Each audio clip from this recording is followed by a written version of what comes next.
So let's start with OSI model. ठीक है, तो OSI model is open system interconnection. ठीक है, तो OSI stands for open system interconnection model.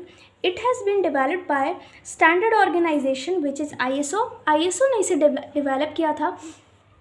ISO की फुल फॉर्म होती है इंटरनेशनल ऑर्गेनाइजेशन फॉर स्टैंडर्डाइजेशन। ठीक है, कब किया था? 1984 में। ठीक है, अब इसके दो मेन इंपॉर्टेंट नोट्स हैं, वो हैं कि it is a 7 layer architecture where each layer having a specific functionality. ठीक है, तो हर एक लेयर की इसमें स्पेसिफिक फंक्शनैलिटी होती है।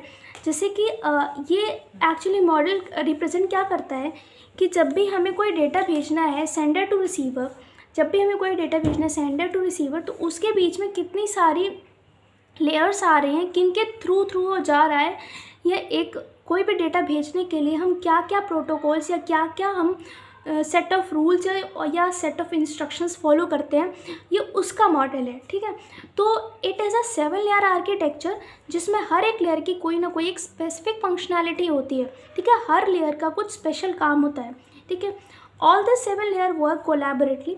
सभी की सभी 7 लेयर्स एक साथ मिलकर के काम करती है ताकि जो डेटा है वो एक नेटवर्क से दूसरे नेटवर्क तक आराम से ईजिली पहुंच सके। तो अभी हम देखते हैं OSI मॉडल का डायग्राम। ठीक है, OSI मॉडल का डायग्राम कुछ इस तरह से है कि जब भी हमारा सेंडर है, ठीक है, इधर रिसीवर होता है। ठीक है, तो सेंडर से जब भी डेटा जाएगा तो इन सभी लेयर्स को फॉलो करके जाएगा। ठीक है, ये अब इसमें भी टॉप मोस्ट लेयर पे जो आती है वो होती है एप्लीकेशन लेयर। ठीक है, देन आता है प्रेजेंटेशन लेयर, देन आता है सेशन लेयर। इन तीनों लेयर्स को हम सॉफ्टवेयर लेयर भी क्या बोलते हैं? क्या बोलते हैं? Software layer.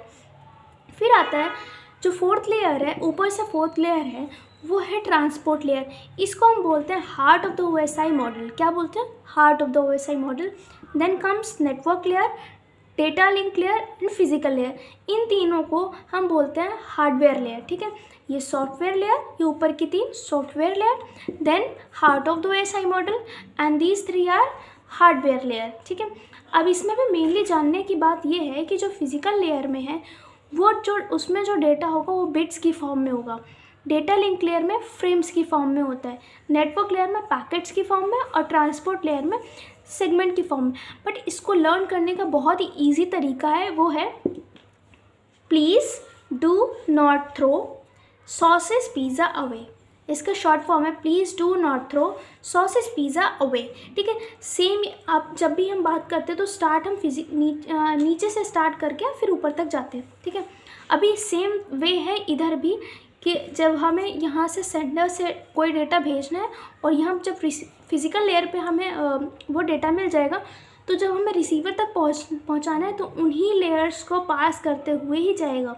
ठीक है, सपोज़ यहाँ पर कोई मैंने डेटा भेजा, एप्लीकेशन लेयर क्या होती है? हाई लेवल API होता है। ठीक है, टॉप मोस्ट लेयर होता है, तो ये देखता है इंटरफेस कैसा है, कैसा इंटरफेस आ रहा है। ठीक है, या इसमें फिर आता है हमारे पास जैसे कि प्रेजेंटेशन लेयर। तो इसमें क्या होता है कि डेटा की इनकोडिंग होगी या इनक्रिप्शन होगा, मतलब अगर उसमें कुछ सिक्योरिटी की ज़रूरत है तो उसको एनक्रिप्ट कर देगा। ठीक है, ताकि उसको कोई और मतलब थर्ड पार्टी उसको ना देख पाए या उसको ना एक्सेस कर पाए। ठीक है, तो इसलिए हम उसकी एनक्रिप्शन करते हैं।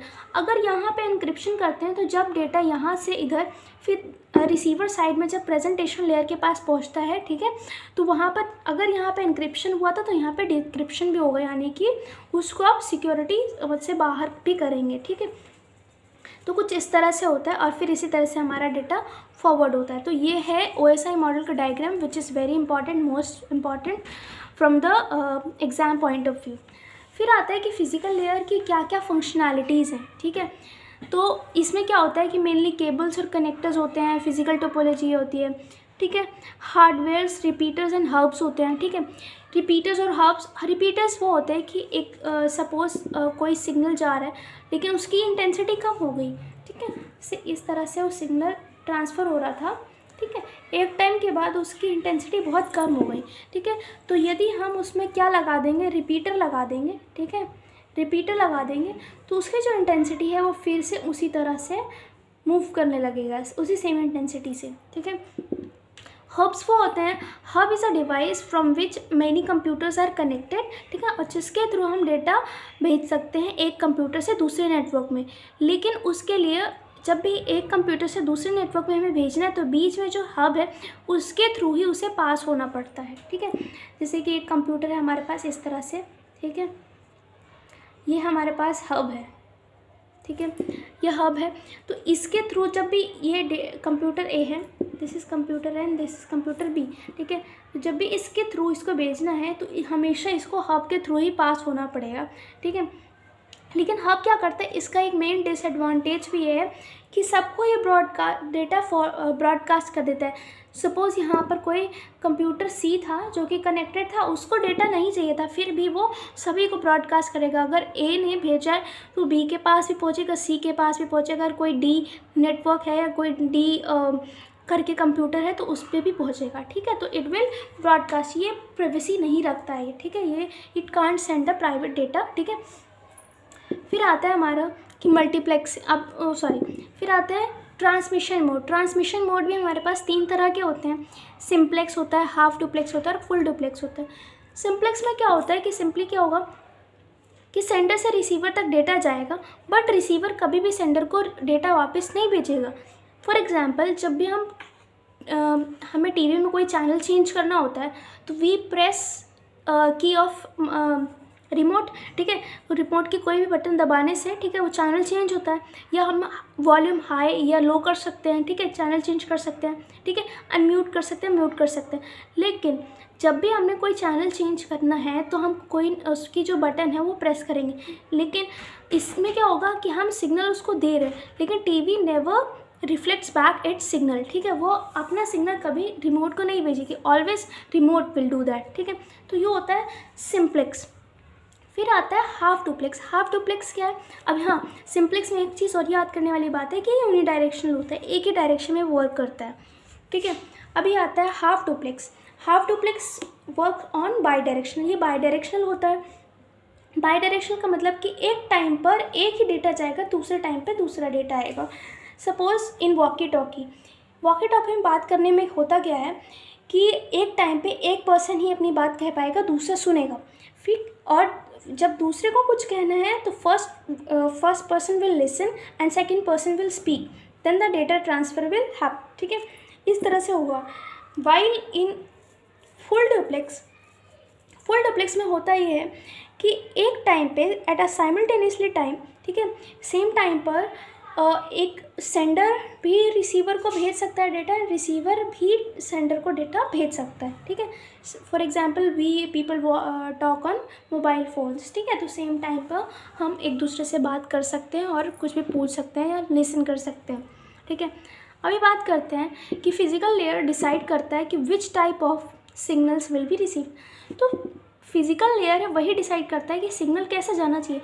जैसे कि फिज़िकल लेयर से ऊपर होता है हमारे पास डेटा लिंक लेयर, ठीक है, तो जो भी डेटा आएगा डेटा लिंक लेयर से वो क्या करता है अब जैसे हमारे पास जो फिज़िकल लेयर है, फिज़िकल लेयर में जो हमारा डेटा होता है वो बिट्स की फॉर्म में होता है, ठीक है।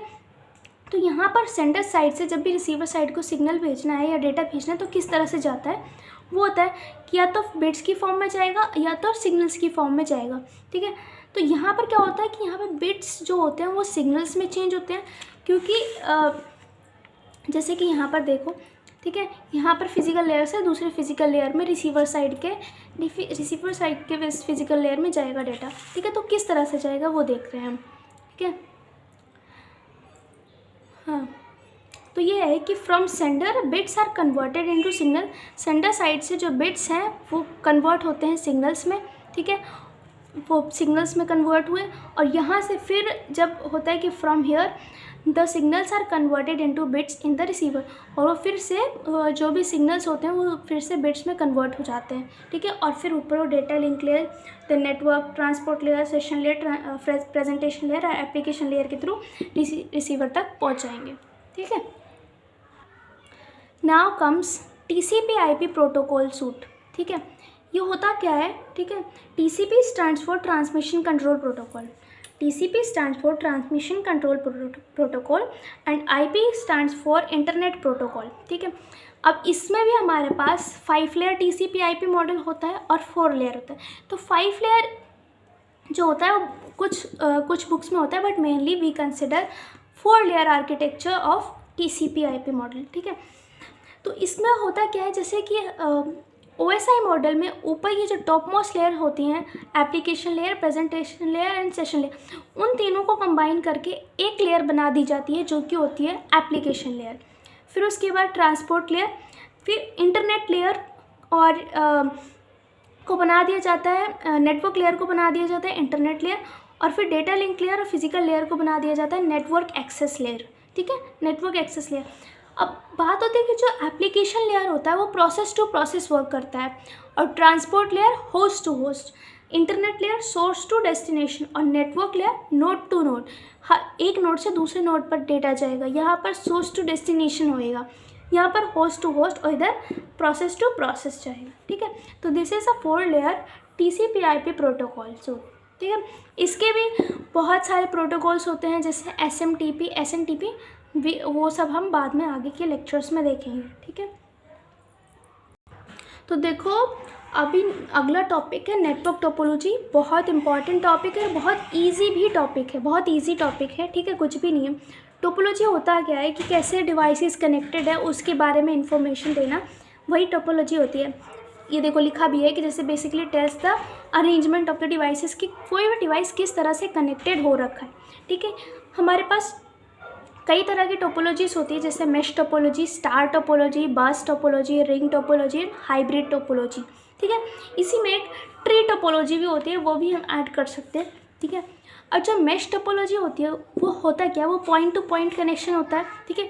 Every point is connected to every point, हर पॉइंट से कनेक्टेड होता है। जैसे कि A अगर C से कनेक्टेड है, A B C and D, ठीक है, A B C and D 4 devices हैं, तो अगर A मेरा B से कनेक्टेड है तो वो C से भी कनेक्टेड होगा, D से भी कनेक्टेड होगा, क्योंकि एवरी पॉइंट या each point is connected to every point, ठीक है।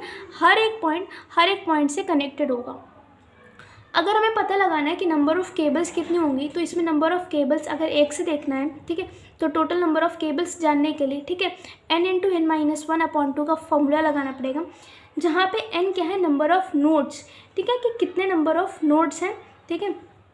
अगर नंबर ऑफ़ पोर्ट्स जानना है कि कितने पोर्ट्स होंगे यहाँ पर, ठीक है, तो पोर्ट्स जानने के लिए सिंपली हमें करना है n-1, ठीक है, ठीक है, एक डिवाइस में, ठीक है। और टोटल पोर्ट्स अगर देखना है तो नंबर ऑफ़ टोटल पोर्ट्स देखना है तो उसको n से मल्टीप्लाई कर देंगे, ठीक है। अभी बात करते हैं, ठीक है, अगर हम यहाँ पर बात करें कि इसमें टोटल कितने पोर्ट्स हैं, तो यहाँ पे n-1, तो टोटल नंबर ऑफ़ नोड्स कितने हैं, 4, ठीक है। 4 में n-1, 4 - 1 that is 3, number of ports 3 निकल आएंगे, ठीक है। नंबर ऑफ़ केबल्स निकालनी है, तो नंबर ऑफ़ नोड्स कितने हैं, n, दैट इज़ 4, 4 × 4 - 1, तो 4 - 1 इज़ 3, × 4 12, ठीक है, अपॉन 2 6, ठीक है।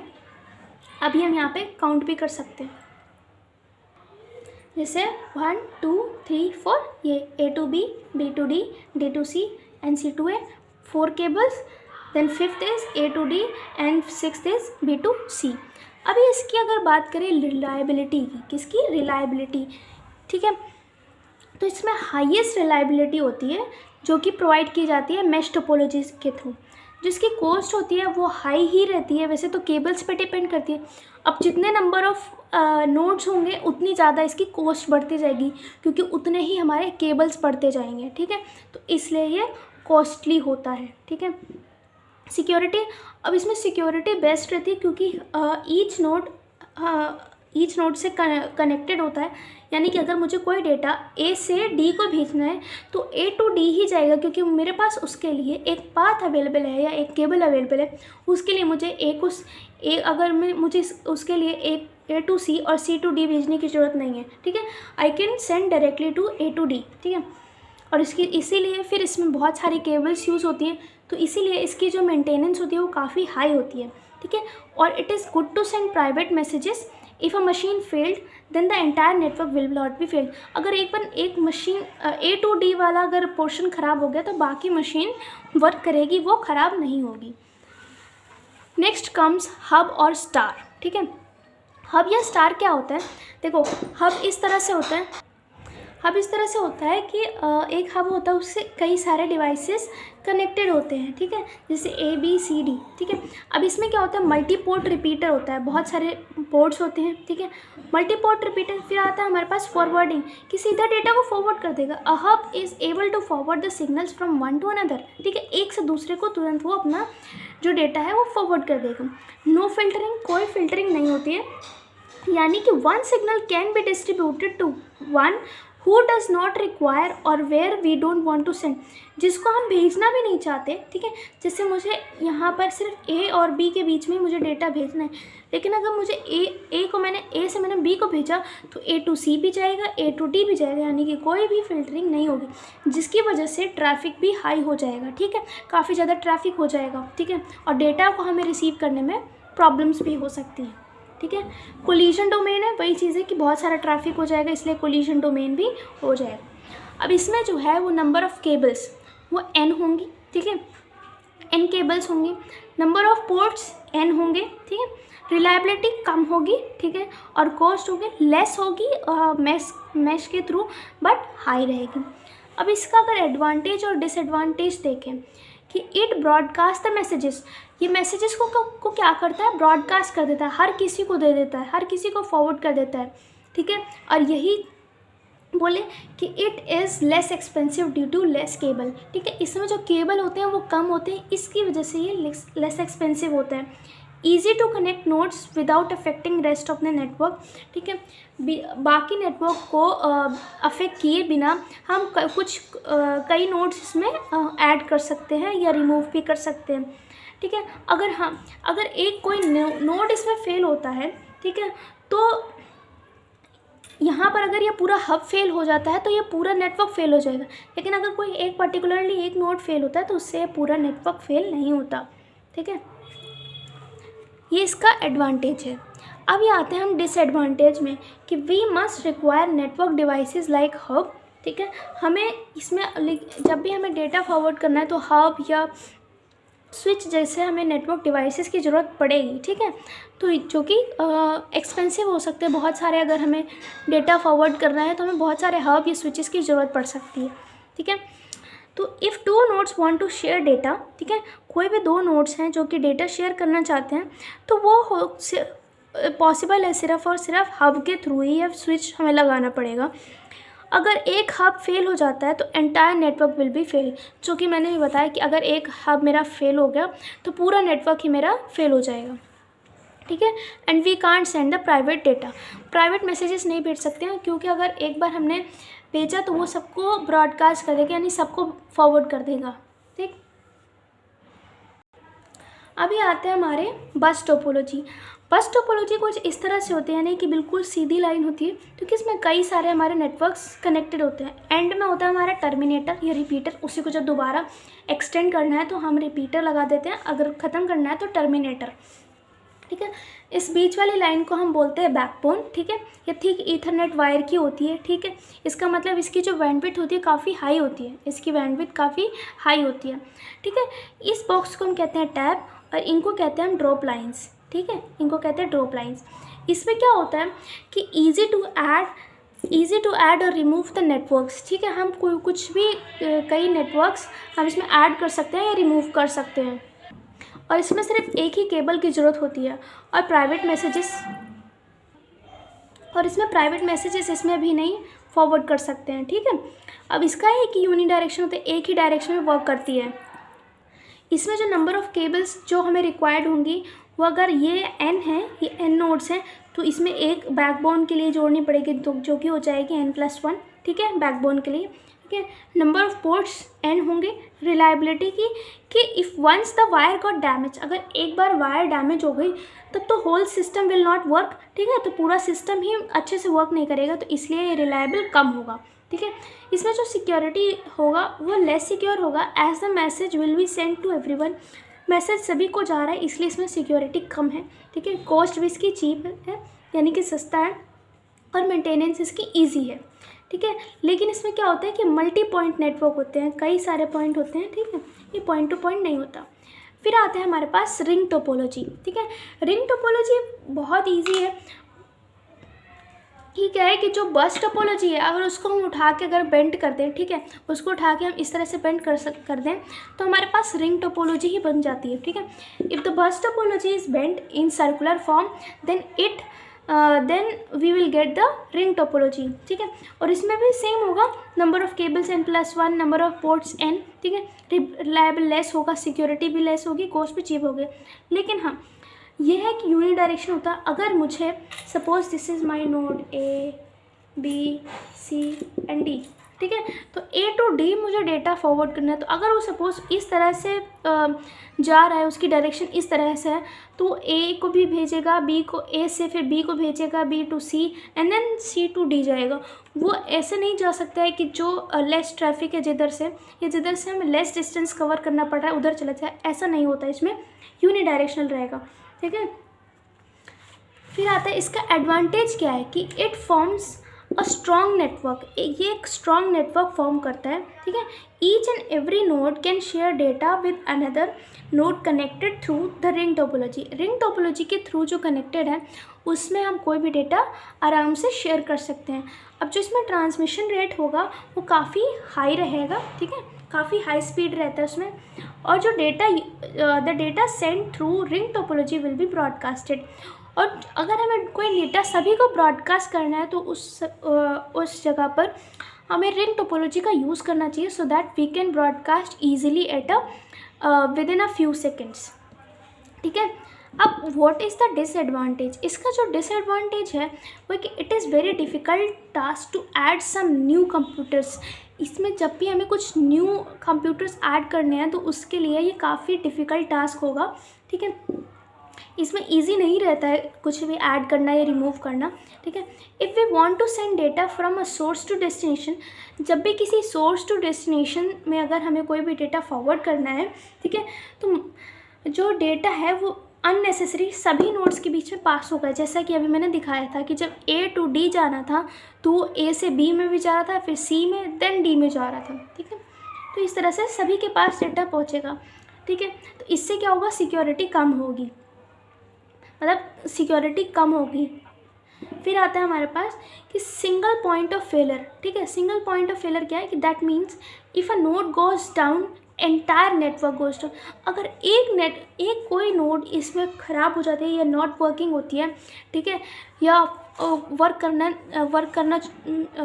करने में कोई प्रॉब्लम आती है उसमें, तो पूरा नेटवर्क ख़राब हो जाएगा। वो किस तरह से, देखो, जैसे सपोज़ इसमें जो है सी नोड है वो ख़राब हो गया, ठीक है। सपोज सी नोड है वो वर्क नहीं कर रहा है, तो ए से जो बी में जाना था डेटा वो तो ईजिली पहुंच गया, लेकिन अब जो डेटा मुझे डी को पहुंचाना था, ए टू डी पहुंचाना था, तो जब बी टू सी आएगा तो वहाँ पर फिर आगे पहुंच ही नहीं पाएगा, सी टू डी कभी जा ही नहीं पाएगा, क्योंकि ये नोड तो वर्क ही नहीं कर रही है सही से, यानी कि ये तो ख़राब हो चुका है। तो इस वजह से ए टू डी कभी भी डेटा फॉरवर्ड होगा ही नहीं, ठीक है। Then it is very difficult to recover the ring topology if any particular machine is not working properly, ठीक है। तो रिंग टोपोलॉजी को रिकवर करना बहुत मुश्किल हो जाएगा अगर कोई मशीन पर्टिकुलरली अपना काम नहीं कर रही है सही से। और इसमें है कि हम अपना कोई भी प्राइवेट डेटा नहीं फॉरवर्ड कर सकते क्योंकि ये सभी को ब्रॉडकास्ट कर देता है। Then comes hybrid topology. अब हाइब्रिड से मतलब नाम सुन के या बोल के लगता है कि हाँ इसमें 2-3 तरह क्या है कुछ, लेकिन है क्या, तो combination of various different topology is called hybrid topology. जब कई तरह के डिफरेंट टोपोलॉजीज़ का जब हम कॉम्बिनेशन करते हैं तो वो एक हाइब्रिड टोपोलॉजी बनाता है। जैसे कि ऊपर वाली क्या है, एक बस टोपोलॉजी है, फिर ये क्या है, रिंग टोपोलॉजी, और ये क्या है, स्टार या हब टोपोलॉजी, ठीक है। इसका एडवांटेज क्या है कि यह एक्सट्रीमली फ्लेक्सिबल होता है, बहुत फ्लेक्सिबल होता है, रिलायबल भी बहुत होता है, इफेक्टिव भी बहुत होता है। फिर आता है कि any topology can be combined to make a new network. अगर हम इसको अपने अकॉर्डिंग इसको किसी भी तरह की टोपोलॉजी बना सकते हैं, ठीक है। इसका मेन एडवांटेज ये है, ठीक है, कि सपोज़ मुझे यहाँ पर रिंग टोपोलॉजी सपोज़ कुछ देर तक चाहिए कि हाँ सभी को ब्रॉडकास्ट हो, लेकिन उसके बाद जो मेरा डेटा जाए वो ब्रॉडकास्ट ना जाए, वो प्राइवेट जाए, तो उसके लिए हम आगे मैश टोपोलॉजी यूज़ कर सकते हैं। फिर आता है इसका डिसएडवांटेज। कि अब इतनी सारी केबल्स यूज़ हुई होती हैं तो इसलिए ये एक्सपेंसिव होएगा, ठीक है। Design of hybrid network is very complex, इसका जो डिज़ाइन है वो काफ़ी कॉम्प्लेक्स है क्योंकि बहुत सारे केबल्स वगैरह यूज़ हुए होते हैं, ठीक है। Requires lots of cables as hybrid architectures are larger in scale, ठीक है। इसमें बहुत सारे केबल्स की ज़रूरत पड़ती है, ठीक है। और installation is a difficult process, और इसका जो इंस्टॉलेशन है वो भी एक काफ़ी डिफ़िकल्ट प्रोसेस है। देन कम्स ट्री टोपोलॉजी, ठीक है।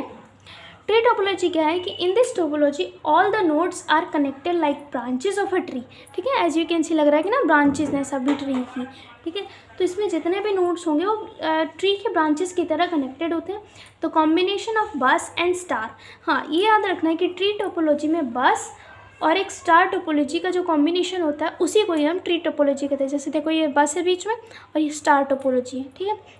तो इनका जो कॉम्बिनेशन होगा उसी को हम ट्री टोपोलॉजी कहेंगे, ठीक है। अभी हम देखते हैं इसका एडवांटेज और डिसएडवांटेजेस क्या हैं, ठीक है। तो can add more nodes in the hierarchical chain, this topology provides high scalability. इसमें हम बहुत सारे टोपोलॉजी मतलब कि बहुत सारे नोड्स हम ऐड कर सकते हैं, ठीक है, ठीक है। तो इसलिए स्केलेबल भी हो गया। इसमें पॉइंट टू पॉइंट वायरिंग होती है फॉर इंडिविजुअल सेगमेंट्स, ठीक है। रिलायबल भी है और ईजी मेंटेनेंस है, ठीक है। अभी इसका जो डिसएडवांटेज है वो क्या होगा कि requires large number of cables, बहुत सारी केबल्स की जरूरत पड़ेगी, बहुत सारे केबल्स हैं तो कॉम्प्लेक्स हो जाएगा, ठीक है।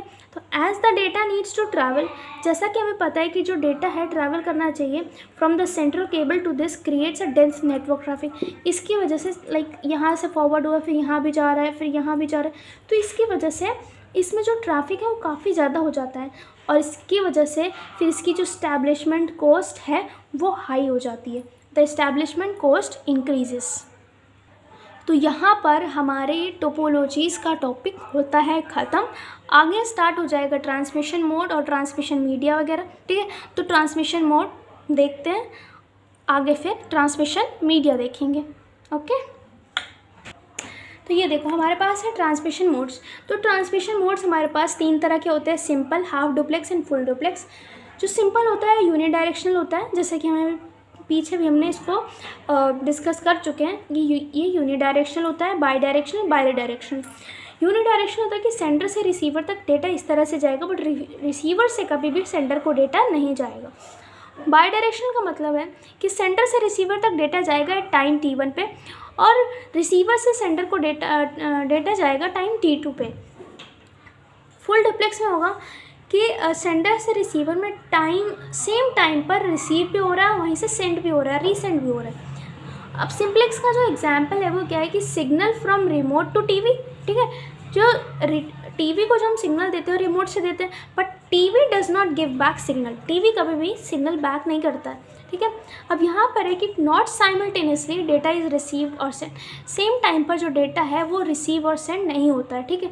फॉर एग्जांपल वॉकी टॉकी में, ठीक है। अभी आते हैं फुल डुप्लेक्स के एग्जांपल देखें कि simultaneously at the same time data can be send और received on mobile phones. Mobile phones पे हम डेटा एक टाइम पर सेंड भी कर सकते हैं और रिसीव भी कर सकते हैं। तो यहाँ पर हमारा ट्रांसमिशन मोड्स का टॉपिक हो गया ख़त्म। अभी हम स्टार्ट करेंगे transmission media, which is very important and very interesting topic, ठीक है, ठीक है। तो here is your transmission media. Transmission media है क्या? Transmission media is a way in which data is transmitted from one place to another. एक place से दूसरी जगह जब भी हमें डेटा फॉरवर्ड करना है, डेटा भेजना है, तो वहाँ पर हमारे ट्रांसमिशन मीडिया यूज़ होते हैं। It provides a pathway over which the message can travel from sender to receiver. एक ऐसा पाथवे क्रिएट करता है या प्रोवाइड करता है जिसके थ्रू मैसेजेस सेंडर से रिसीवर तक पहुंचते हैं। जैसे कि मैसेज होता है हमारा बाइनरी डिजिट्स में होता है, उसको एनकोड किया जाता है सिग्नल में और ट्रांसमिट किया जाता है मीडियम के थ्रू, ठीक है। तो ट्रांसमिशन मीडिया के भी 2 टाइप्स हैं, एक गाइडेड है, दूसरा है अनगाइडेड। गाइडेड को हम बोलते हैं वायर्ड, जिसमें हम वायर्स का यूज़ करते हैं, किस तरह की टाइप्स ऑफ वायर्स होती हैं वो सब। और अनगाइडेड में जो कि होता है वायरलेस, तो वो जो एयर में हम ट्रांसमिशन होता है डेटा का, वो किस तरह से होता है। तो फिर वायर्ड में यानी कि जो गाइडेड हैं उनमें आते हैं हमारे twisted pair cables, coaxial cable और fibre optic cable. Fibre optic cable तो बहुत अच्छे होते हैं, फिर आते हैं हमारे अनगाइडेड में कौन से मीडिया यूज़ होते हैं, रेडियो वेव्स हो गए, इंफ्रारेड वेव्स हैं एंड माइक्रोवेव्स या सैटेलाइट्स हैं। अभी अगर देखा जाए कि इन दोनों के गाइडेड और अनगाइडेड के बीच में क्या डिफरेंस है, ठीक है, तो वो देखें। तो जो गाइडेड मीडिया होती है वो यूज़ करता है एक ऐसा फिजिकल पाथ या कंडक्टर जिसके थ्रू सिग्नल हम भेजते हैं, लेकिन इसमें कोई भी ऐसा फिजिकल पाथ या कंडक्टर नहीं यूज़ होता है, क्योंकि इसमें तो एयर के थ्रू हम ट्रांसमिट करते हैं। पढ़ लेते हैं एक बार कि guided media uses a physical path और conductor to transmit the signal, while in unguided media it broadcast the signal through the air. अब जो गाइडेड है it provides the direction for the signal to for travelling. अगर जब इसमें हमारे पास physical path है तो डायरेक्शन भी होगी, ठीक है। इसमें जो सिग्नल की ट्रांसमिशन स्पीड है वो काफ़ी हाई होती है, ठीक है। और for example twisted pair cable and coaxial cables, while it does not provide any direction. इसकी कोई डायरेक्शन नहीं होती क्योंकि हर डायरेक्शन में जा रहा होता है, तो इसलिए हम पर्टिकुलर कोई डायरेक्शन इसकी नहीं होती है। फिर है कि signal transmission speed is generally slower, ठीक है, इससे स्लोअर रहता है, ठीक है। और इसके एग्जांपल्स हो गए रेडियो वेव्स, माइक्रोवेव्स और इंफ्रारेड वेव्स, ठीक है। तो अभी हम सबसे पहले बात करेंगे, ठीक है, ट्विस्टेड पेयर केबल्स की, ओके। तो ये रहा हमारे पास गाइडेड मीडिया का एग्जाम्पल, ठीक है, ट्विस्टेड पेयर। ट्विस्टेड पेयर में आपने देखा होगा, ठीक है, ये हमारा ऊपर से शील्डिंग है, ठीक है। ट्विस्टिंग पेयर में मतलब कि एक वायर ऐसे करके एक दो वायर होती हैं, ठीक है, एक के ऊपर एक के ऊपर एक के ऊपर इस तरह से ट्विस्टेड होती हैं। तो उन वायर्स को जैसे दो कलर के होते हैं, किसी में ब्लू येलो, किसी में रेड ब्लू या किसी में रेड ग्रीन, ठीक है, इस तरह से होता है, ठीक है। So a twisted pair cable is a pair of copper wires, ठीक है, कॉपर वायर्स का पेयर होता है। Copper wires are the most common wires, ठीक है, मोस्ट कॉमनली हम सबके घरों में यूज़ हो जाती हैं, ठीक है, और हमने देखा भी होगा। और ये इसलिए यूज़ होते हैं क्योंकि इनकी कॉस्ट होती है लो होती है और परफॉर्मेंस अच्छी होती है, इसलिए हम सब लोग यूज़ करते हैं। अब जो ट्विस्टेड पेयर होता है वो दो कंडक्टर्स होते हैं, इसमें जनरली कॉपर के होते हैं, ठीक है, each with its own plastic insulation, ठीक है, उसके ऊपर एक हर एक के ऊपर एक प्लास्टिक इंसुलेशन होगा, twisted together to form a single medium, ठीक है, तो उनको ट्विस्ट कर दिया जाता है। One wire carries actual signal, इसमें से भी जो एक वायर होती है वो एक्चुअल सिग्नल कैरी करती है और जो कि दूसरी होती है वो ग्राउंड के रेफरेंस के लिए होती है। फिर बात आती है कि ट्विस्टेड वायर्स होती हैं वो हेल्पफुल होती है रिड्यूसिंग नॉइस। जितने अच्छे से हम उसको टर्न करते हैं ना, उससे उसका क्या होता है, नॉइस रिड्यूस होती है, ठीक है। और this type of cable is used in telephone lines, okay. देन आता है कि ट्विस्टेड पेयर केबल्स हमारे पास किस तरह के होते हैं। इसमें भी एक होता है अनशील्डेड ट्विस्टेड पेयर और दूसरा होता है shielded twisted pair.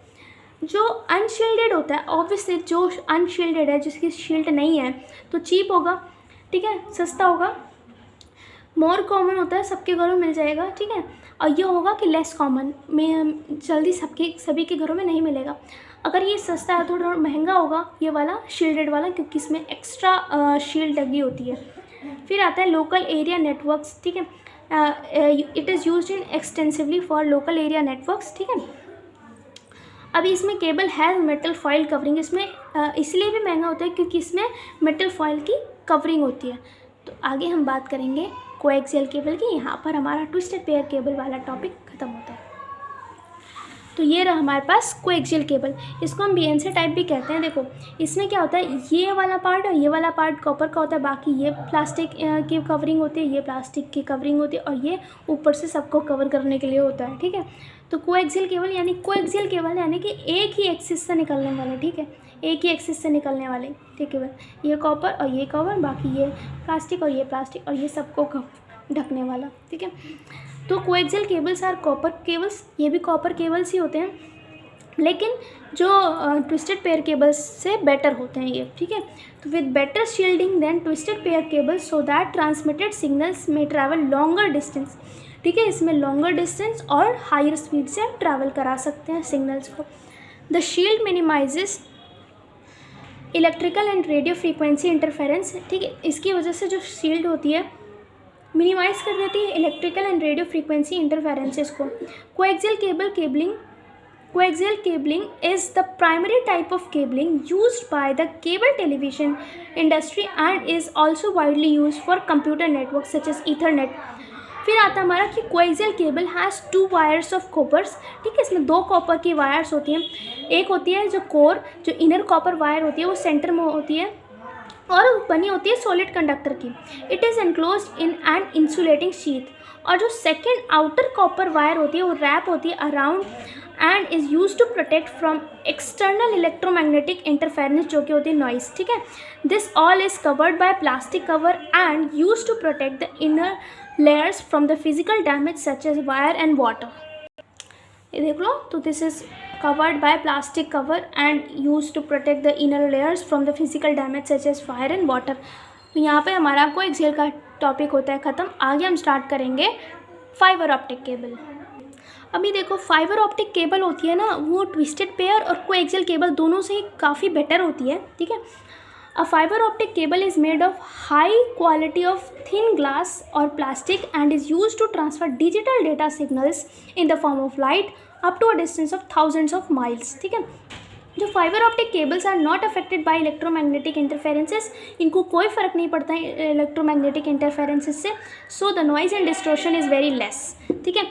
Fibre optic cables carry communication signals using pulses of light generated by small lasers or light emitting diodes like LEDs, okay। अब इसका क्या है कि एडवांटेज क्या है कि why we should use them, ठीक है। तो इसका क्या है, हाई बैंडविड्थ होती है than metal cables, that is they carry more data. इसमें जो होता है वो डेटा हम काफ़ी ज़्यादा कैरी कर सकते हैं, इसलिए हमें यूज़ करना चाहिए या हम यूज़ करने में सही रहता है। Smaller size and lighter weight, इनका जो साइज़ है काफ़ी कम होता है और वेट में बहुत लाइट होते हैं। लो एटेन्यूएशन, यानी कि सिग्नल का लॉस है वो बहुत कम होगा इसमें। नो इलेक्ट्रोमैग्नेटिक इंटरफेरेंस, कोई भी इलेक्ट्रोमैग्नेटिक इंटरफेरेंस नहीं होगा, ठीक है। Data can travel long distance without weakening, बिना वीक हुए काफ़ी लॉन्ग तक इसका जो डेटा है वो ट्रैवल हो सकता है। फिर आता है डिसएडवांटेज कि optical fibre cables are expensive. जो ऑप्टिकल फाइबर केबल्स हैं एक्सपेंसिव होते हैं। अब ऑब्वियस सी बात है, इतना अच्छा हमें क्वालिटी दे रहा है तो एक्सपेंसिव होगा। डिफ़िकल्ट टू इंस्टॉल, इसको इंस्टॉल करना थोड़ा सा डिफ़िकल्ट है और इसकी जो मेंटेनेंस है वो भी एक्सपेंसिव रहेगी और डिफ़िकल्ट रहेगी, ठीक है। तो यहाँ पर हमारा गाइडेड मीडिया का टॉपिक ख़त्म है। अभी हम स्टार्ट करेंगे अनगाइडेड मीडिया, जिसमें आते हैं radio waves, infrared waves, microwaves, ठीक है। ठीक है, तो ये है गाइडेड मीडिया, ठीक है। इसमें आते हैं हमारे रेडियो वेव्स, ठीक है। ठीक है, तो रेडियो वेव्स क्या है, रेडियो वेव्स ऐसे इलेक्ट्रोमैग्नेटिक वेव्स हैं, ठीक है। They have wavelength between 1 millimetre to 100 kilometres, ठीक है, that is 300 gigahertz to 3 kilohertz frequency, ठीक है। Radio frequency is easy to generate because it has large wavelength and it can travel long distance. Mainly क्या है कि radio waves are generated by radio transmitters and receive by radio receivers. इतना से हमारे लिए बहुत है, ठीक है, लेकिन फिर भी आपके रेफरेंस के लिए लिखा हुआ है, आप लोग पढ़ लीजिएगा इसको। Then comes microwave transmission. Microwaves are a type of radio waves with high frequencies. It can be classified as a subclass of radio waves. The frequency of microwaves lies in 300 megahertz to 300 gigahertz, ठीक है। अब जैसे कि radio waves थे, microwaves are unidirectional, ये एक ही direction में काम करते हैं, ठीक है, ठीक है। और in which the sending and receiving antennas need to be aligned, ये सामने ही होना चाहिए, तभी रिसीवर से ये सेंडर से रिसीवर तक डेटा पहुंचेगा, ठीक है। अब इसमें क्या आता है कि it is use for satellite communication, navigation, radar navigation, remote sensing and other short distance communication. बाकी आप लोग के रेफरेंस के लिए लिखा हुआ है, ठीक है। फिर आते हैं इंफ्रारेड ट्रांसमिशन, ठीक है। इंफ्रारेड वेव्स का ट्रांसमिशन किस तरह से होता है, वो है कि infrared signals have frequencies between 300 gigahertz to 400 terahertz. They are use for short range, ठीक है। Infrared waves are use for very short distance communication like TV remote, wireless speakers, automatic doors and hand hold device. अब इसमें यह है कि ये है wall को क्रॉस नहीं कर सकते, ठीक है, नहीं कर सकते क्या नहीं करते। Suppose I am in this, I have 2 rooms in my home, ठीक है। यहाँ पर एक टीवी है, ठीक है, यहाँ पर एक टीवी है, ठीक है। समवन इज सिटिंग हियर, ठीक है। वो अपने रिमोट से कोई चैनल चेंज करते हैं तो, लेकिन यहाँ का टीवी के चैनल का चैनल चेंज नहीं होगा, ठीक है, क्योंकि इनकी जो रेंज होती है इंफ्रारेड वेव्स की काफ़ी शॉर्ट होती है, ठीक है। बाकी देखो आपके लिए कि infrared signals have higher frequencies and can not penetrate walls, due to its short range, ठीक है, communication system, the use of an infrared communication system in one room will not be affected by the use of another system in the next room. This is why using an infrared TV remote control in our home will not interfere with the use of our neighbor's infrared TV remote control. ठीक है, इसी तरह से इसके disadvantages लिखे हैं कि infrared signals can not be use for long distance, हम इसको लॉन्ग डिस्टेंस के लिए नहीं यूज़ कर सकते हैं। और दूसरा है कि we can not use infrared waves outside a building because sun's rays contain infrared waves that can interfere with communication. इसको हम बाहर यूज़ नहीं कर सकते हैं क्योंकि बाहर जो सन की रेज में होता है वो इंफ्रारेड वेव्स होती हैं, ठीक है, तो वो और हमारी जो पास जो भी डिवाइस अवेलेबल है तो उन दोनों के बीच में वो क्या करेगा, इंटरफेयर करेगा, ठीक है। तो let's finish this video till here, ठीक है, बाकी data communication we will do in next video. Thank you.